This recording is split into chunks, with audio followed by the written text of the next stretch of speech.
to Taboos. So I think I'm gonna try to just do this as like a send it off small like mini series. We'll get back to it because I have a problem of I have a habit of kind of droning on and making like several episodes. So we're gonna hone this in. All right.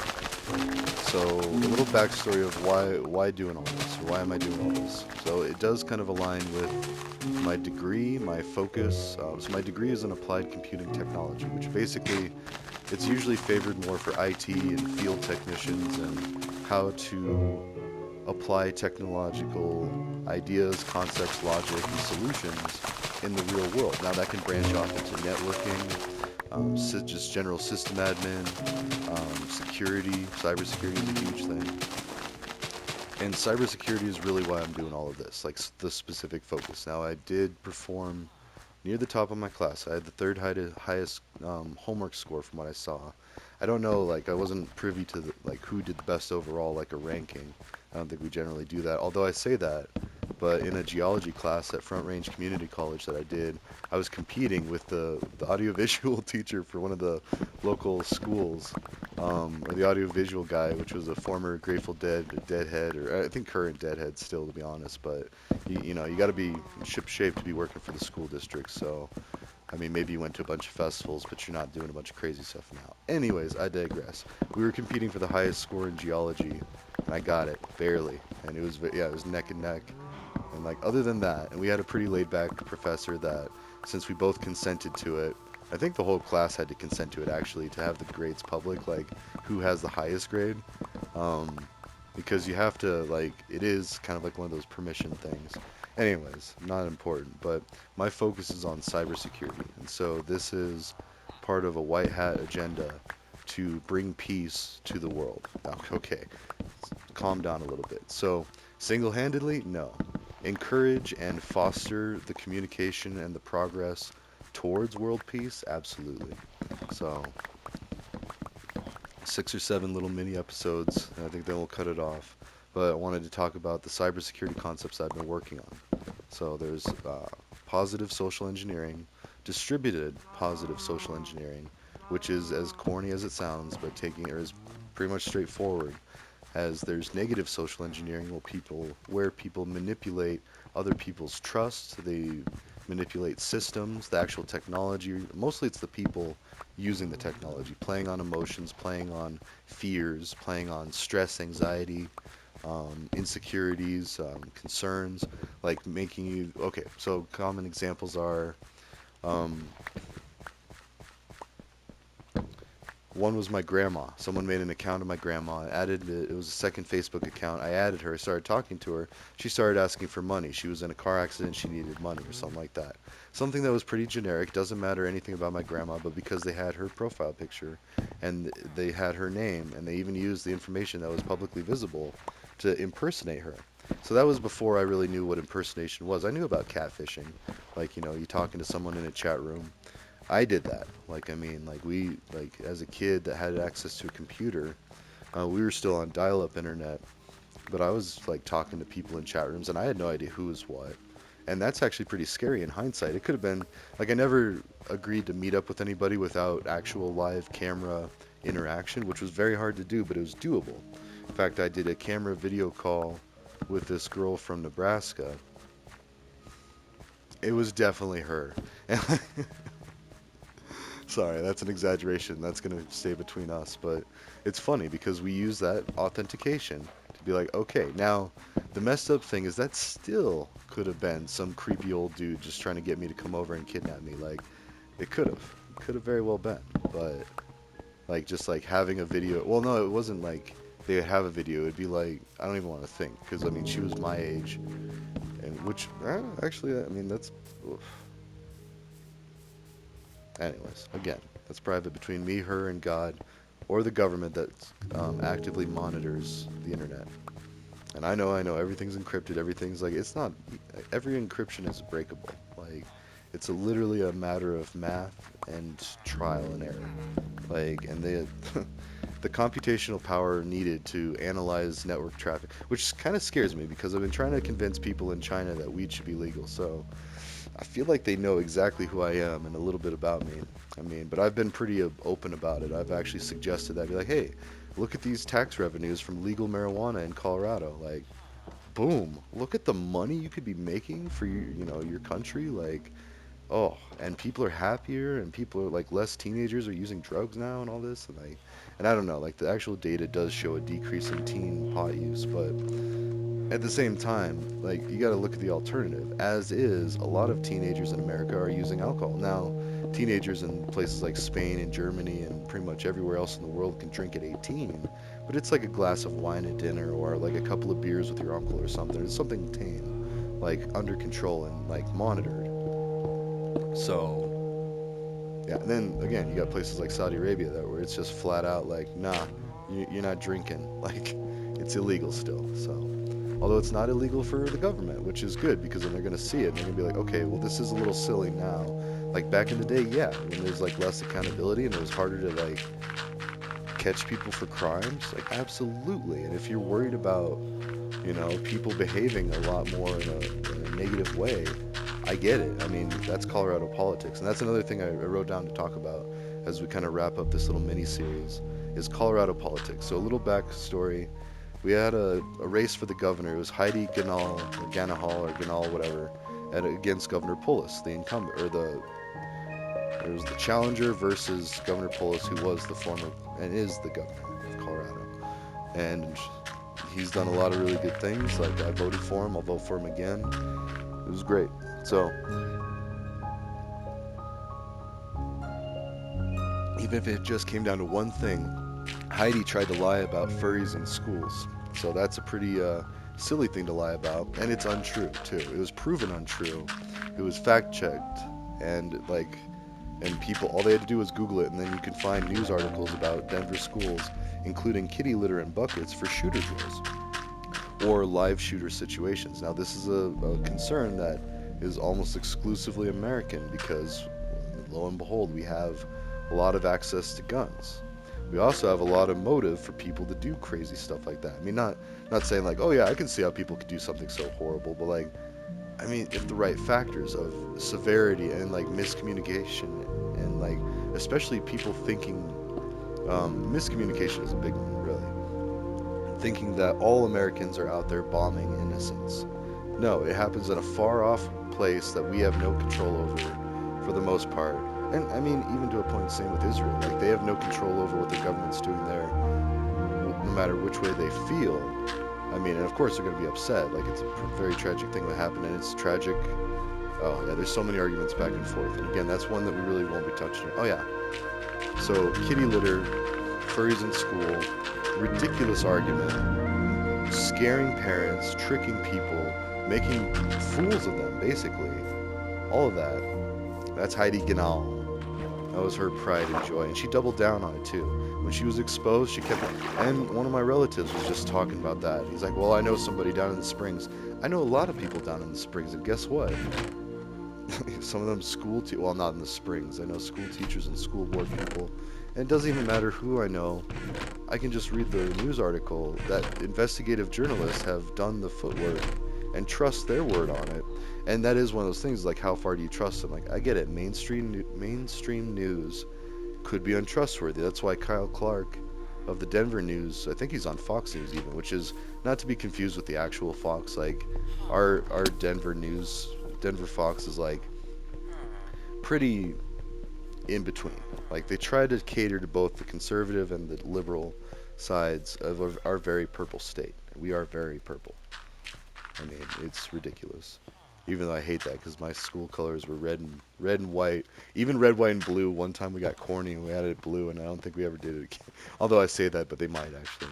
And purple was our cross county rivals. But as a state, we're purple. Anyways, I digress. Where are we at? So Heidi Ganal lying about kitty litter when it's really about kids worried about gun violence, doing shooter drills, and having to be trained just like people were trained in duck and cover for the Cold War. Like, okay, well, if a nuclear bomb comes, duck and cover, but you're probably going to die. I mean, that's just basically the reality of it. But at least you're doing something to occupy your time as you go. I mean, so, and the same with the shooter drill. Like, no amount of preparation and planning can actually, like, okay, good example, the cops at Ulvade or Ulvade or whatever, They are trained professionals, like ready to handle in tactical gear with weapons and body armor and stuff, and they didn't go in for quite a while. Quite a while. So my point with all that is like not to knock police officers and say it's an easy job, but if you expect kids and teachers to do that, you're out of your mind. And that's what one of the Republican thing is like, well, let's just arm the teachers. Okay, trained professionals couldn't do it. So I'm going to assume that this underpaid teacher that already goes through enough nonsense is now supposed to handle that? No, no. So, anyways, yeah, it's just, that's my little soapbox. And that's why I love Governor Polis. And, like, not even just that, that's like a pro that he's not crazy. He's not mentally unstable to where he would lie and cheat the Coloradoan public to think that there's furries peeing in litter boxes in schools. Like, it's outrageous. So, anyways, that's my little. Wait, I messed up here. This one's a water line. So, anyways, easy fix. Whew. So that's just one. And then, and of course, out of that comes the woodwork of all the other stuff. Well, pronouns. All right, let's talk pronouns. It's a show of respect of how you identify somebody. Do I believe in it? Not really a lot for myself, but I mean, it's like I'm a he, him. I'll not play along, but I will join in as much as I'm comfortable, and that's all that's being asked, really. Like, I mean, it feels like people are throwing that down people's throats because people themselves, I was way off on this one anyway, are putting them down other people's throats. The Republican leadership is putting this down people's throats, scaring them. It's political tactics. So no matter how little or big it's happening in your local area, you're now going to be scared of it because it's like, oh gosh, like, that's why I love Destroy All Humans, because it talks about the communists. Like, oh, the commies are coming. Like it's trying to scare the American public, like during the Cold War, to justify ridiculous military spending and all that. And we're still kind of in a Cold War with Russia and China. Like, not much has changed. Like, we're kind of biding our time until Putin steps down. And then, you got Trump, who's trying to, like, withdraw from places, like, weaken our global position and allow for Putin to continue on the way he's doing. Like, basically negotiating with foreign powers that we've been uneasy with. Like, I'd like to think that we're allies with Russia to a point. But, like, just having term limits would go a long way. Now, I get it that Putin doesn't really trust a lot of people because, like, how do you do that? I mean, it's like letting go of your baby. Like, he's been in control of that country for decades. I understand, I get it, but at the same time, for the good of the people, for the good of everybody, just step down, man. Like, chill, retire, enjoy yourself. Like, it doesn't have to be a bad thing. Now, the Ukraine thing, yes, there is a bunch of bad blood, and I'm not trying to downplay the Ukrainian war. Russian war, like, that is still, but by that point our hands are just as bloody. That's very hypocritical for America to just be like, oopsies, and kill 500,000 people, which I protested the war. Even though I was trying to be military, I protested it as much as I could. Like, not as much, I didn't go to rallies or anything, so like I did it kind of like armchair politician as much as I could dedicate to the movement. I was joining up in case we ever got invaded, and I was actually trying to pick. Actually, let me relate this real quick. So, Starship Troopers, military intelligence, is the guy that was like, psychic and predicting the cards, probability and all that, maybe even just counting cards, and basically using sorcery or magic to fight the bugs. Not saying that that's what the actual Marine military intelligence was, but that's what I was training to be. Just saying. If anybody needs any validation, or even if I need to validate these thoughts. I was there. Not only was I there, I was requested to come back. So, you know what? Bleh. Anyways, blah, blah, blah. Just thinking about that Hotel Transylvania. I'm unraveling. Hold on. So the cybersecurity concepts specifically are positive social engineering, or not tricking, but actually educating and convincing and negotiating and debating and discussing and philosophizing, all those things with random people around the world. And it is tiresome, and I've been testing it out quite a bit on the X app. Everyone is. Like, everybody's a little curious and wants to talk to the other side. And Elon did a really great thing by smashing the two sides together, messing with the algorithm, so we were forced to talk to people that we might not normally talk to.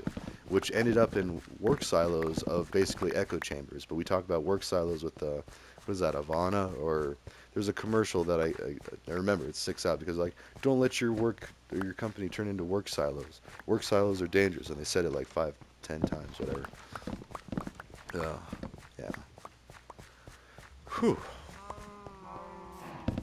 So mutually assured construction, that's another idea that's, pretty similar, like positive social engineering, but working together with open communication for peace, and then also revealing or reminding of the bigger picture or the macro level view of why all of this needs to come together the way it does, and then also stating which points it can have some wiggle room. Like alternative energy. We don't need to shut down the fossil fuel industry overnight. Nobody's really asking for that. Well, like everybody is really demanding and saying and suggesting, like scientists and leaders all around, is that we need to curb our use of it, and we need to get right with nature, and we need to fix some of the pollution that we're doing. That's fair. We should be doing that anyway. I mean, I don't like seeing a bunch of, well, and it's not just that. See, now I'm branching off. It's not really fossil fuels, but it's other petroleum products like plastics ending up in oceans, and microplastics in us. Oh. Anyways, I completely dropped the ball on cybersecurity concepts. I'm trying to think of even what, because I had a few categories. Like, really, that's it. I mean, and by addressing the two taboos of religion and politics, you're addressing the two elephants in the room, or the two awkward discussions that nobody likes to have, but everybody needs to have. Yeah. Yeah, that's about it. So, two taboos. And currently, oh yeah, Colorado politics. So, Governor Polis. Actually, let's talk about prison reintegration and community reintegration. Like, so, well, I guess it's like the same thing, but, so people in trouble, if they make a mistake, like say they have drugs or they're growing weed or whatever, or they hurt somebody or they steal or they break any laws that we deem necessary to put in prison. Now, they get back out, and I've talked with one of the prison reintegration specialists of Buena Vista Correctional Facility, DOC, Department of Corrections, Buena Vista, sorry, I'm trying to get it right. And he actually taught our college English class too, a small town. But anyways, and he told us, he's like, I tried it, you know, I tried to live as somebody coming out of prison or out of supervision, repaying their debt to society and then trying to live successfully. And it was hard. He barely made it. I mean, like, in fact, he was in a homeless shelter within a week. Like, I mean, because you get a voucher for a few days if you don't have any family support or money, like, and how are you not supposed to just go back to old ways, especially with your connections that you just earned in prison? Like, no. So that's why Colorado, I feel like, is a little more on the forefront of understanding why the war on drugs needs to be ended, why Trump needs to not be president. Why? I mean, not specifically, but like, and even if he is, like, we'll work with it, we'll get around it. But he needs to know that weed can no longer be as good. And I think it is like finally, like the grand poobah, the DEA said, okay, we're gonna reschedule it. You ready? Like now we're in the waiting period for waiting for them to reschedule. Like it's been like a year, and when they first started saying, okay, or like, it was like some health society or part of the government said, yes, it should be declassified or reclassified as a Schedule 3 substance having some medicinal value, because it does. I mean, maybe not for pain as much, like that's been kind of a myth, that it's like the ultimate pain reliever. It's not.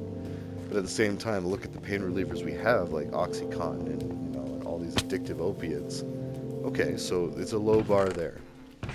Even if people can like curb their use of opiates, like maybe through mushrooms would actually do that, they help curb addiction to hard drugs, alcohol, and tobacco, proven by Johns Hopkins, and just legalized in Colorado for clinical use and decriminalized for personal, like legalized to have, you just can't sell them, basically, is where that's at. And that's fine. I mean, that's not, they are meant to be a medicine, like, or a very, even a spiritual thing, I would say, because I'm already noticing a problem. Oh wait, I need a lip, that's what.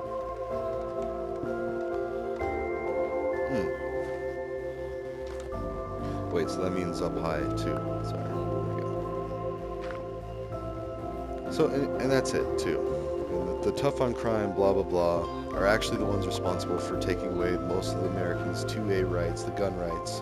For non-violent offenses, all felonies, you lose your 2A. Just no questions asked, done. You have a felony conviction. And they're very serious about that. It takes a lot of work to get that reversed, and so most people just don't do it. So basically, it's like back to Goebbels and the Nazi Party, like accuse the other side of that of which you are guilty. And he said that as a Nazi tactic. And Trump, what was it, Vanity Fair or something, a magazine had one of his ex-wives talking about in an interview, and I think it was with both of them, like it shows a picture of him sitting there right with her, admitting to, oh, he keeps quotes of Hitler by his bedside table. Oh, he's so bad. Like that's just some nonchalant thing. And like every Jewish person hearing this is like, oh, wait, what?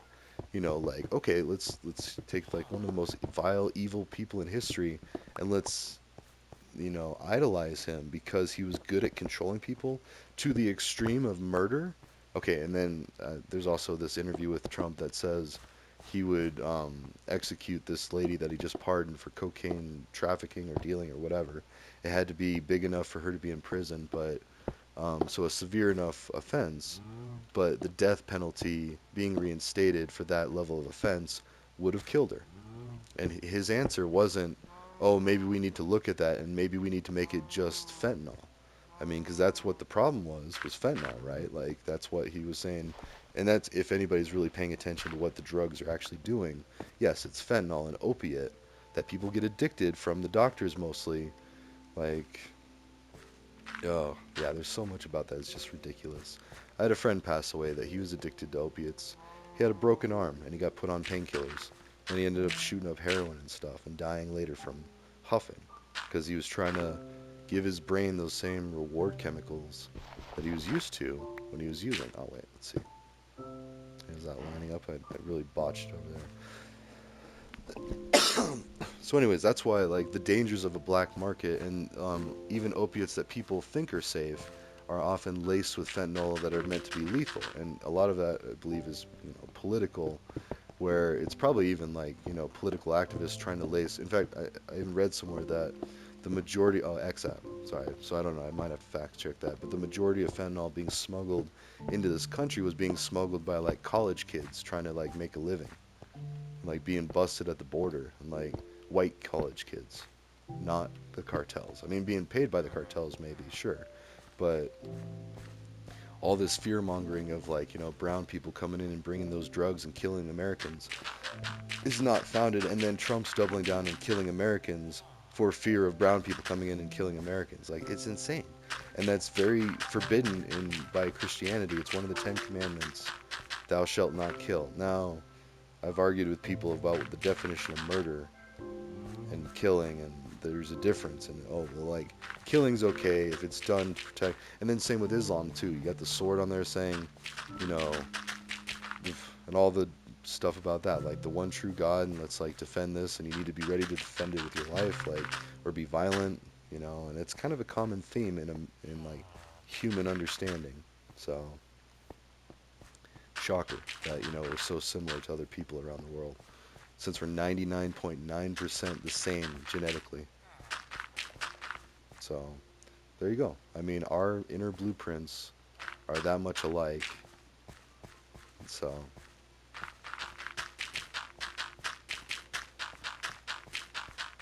also look at that sun and like the temple. Although I'm a little worried about this because like now we made the second layer. Like the whole time I'm harvesting in here, I'm not gonna be able to see. Like I wish they had slabs of glass. I think that would just actually, as I say that, hold on. Watch. This is like how I learn some stuff. Let's take some glass. Can I? No. Oh, how about here? Just that.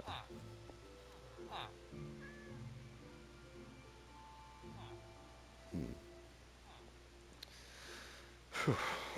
I was gonna say I would have remembered seeing slabs of glass, but anyways, if I had slabs, then return the slab. No, I'm just kidding. Then I could see the glorious sun, and it is, and I do give thanks as a computer scientist and a skeptical Christian to whoever or whatever created us, flying spaghetti monster, You know, a dude in shiny white robes, or the Big Bang and like a continual elasticity, expansion, and then collapsing within itself to form back another singularity and then explode again, or even a simulation on a computer, or like a marble that's being played in a game of marbles, and that's our whole galaxy. Yeah, there's so many ideas, thoughts. Oh, preventative blue teaming. There you go. So coaching and preventative blue teaming. Like, sorry, I was trying to think of the other. I used to fire them off. There's like three of them, like concepts that I mean I didn't really uniquely came up with. I'm sure other people have thought of. In fact, the whole every finger you point at me, there's three pointing back at you. Several people thought of that, and then it's in Bullet Train. Brad Pitt's saying the same thing. Well, he messes it up, but you get that from like therapy, or I didn't hear it from therapy. I've had therapy, and it's fine. Had some traumatic things in my life, and that's a lot more acceptable nowadays to talk to counselors and stuff like that. So, which is good. Now, law enforcement, and I think they might be already. There's already paramedics and EMT staff that show up on calls to help for like mental crises, especially after the COVID pandemic. Like if one thing really raised awareness for where our needs were as a country, it was the pandemic for mental health. So yeah, people are losing their jobs, they're sitting at home, they're quarantined. Like, no, not me. I was off building wind turbine blades for pretty much all of it.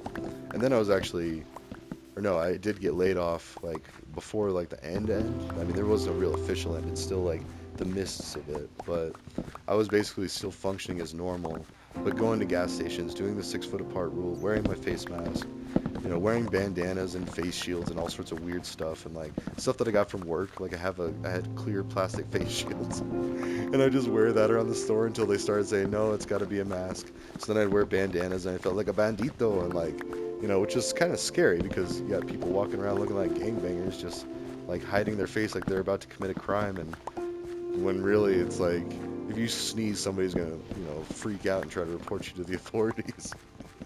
It's like, what is the saying? Like, it used to be people used to cough to cover a fart. Now they will fart to cover a sneeze.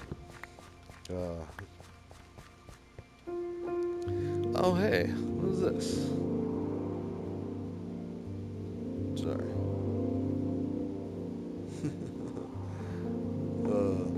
Yeah, it's been a good week, good weekend.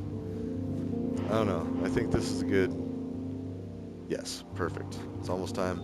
So preventative blue teaming is basically cybersecurity divides down into blue team and red team, attack or defense and attack, Jedi versus Sith. It really is as simple as that.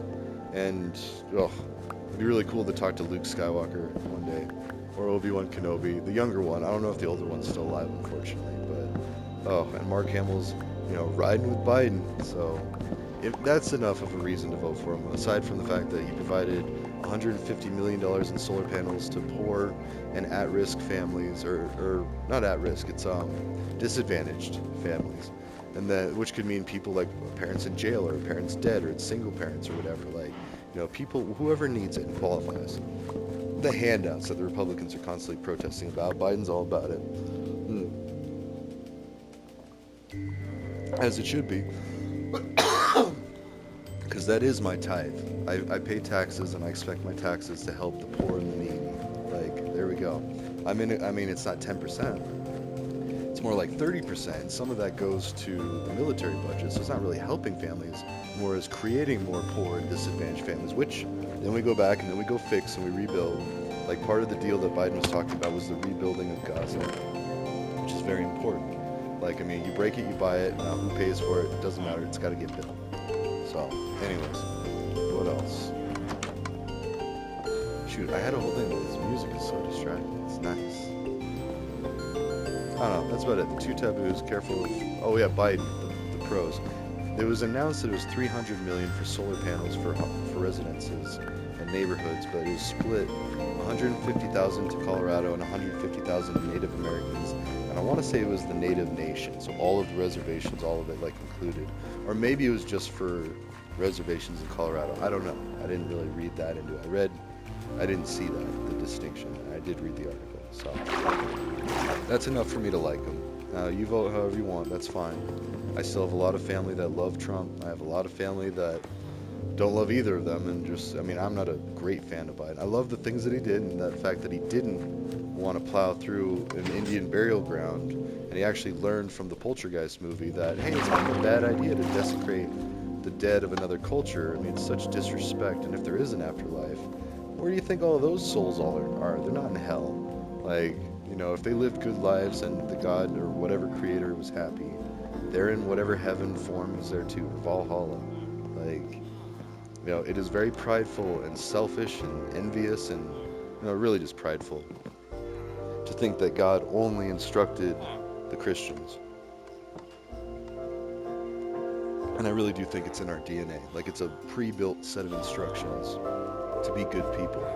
And to not, it's unpleasant doing bad things. Like, it might feel good for a little bit until you get that accountability, and it comes quick. Like, when people are so open and blunt about it, be like, hey, that was a prick move, or, you know, whatever. Like, and people will wise up, or people stop hanging out with people like that show selfish natures and all that. Anyways, I digress. I think that's good for now, and this might be the whole series.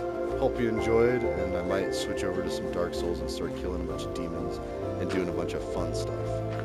Ta-ta for now. I'll see you later. Praise be to thee.